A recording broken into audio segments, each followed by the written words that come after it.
Si sono svolti nel pomeriggio in tutte le principali piazze cittadine della provincia i festeggiamenti per l'Epifania. Noi siamo stati nella zona delle terme, dove molte sono state le iniziative. A Turri ecco l'arrivo dei Re Magi e poco più in là il rogo della Veccia.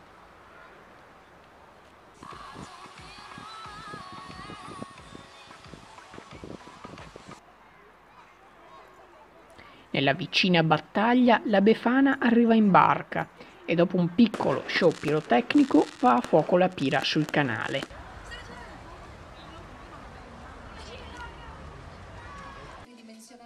Ad Abano si sfidano i cuochi degli hotel nella creazione della migliore scultura di ghiaccio. Sempre ad Abano, ma in serata, grande partecipazione per il falò dell'Epifania.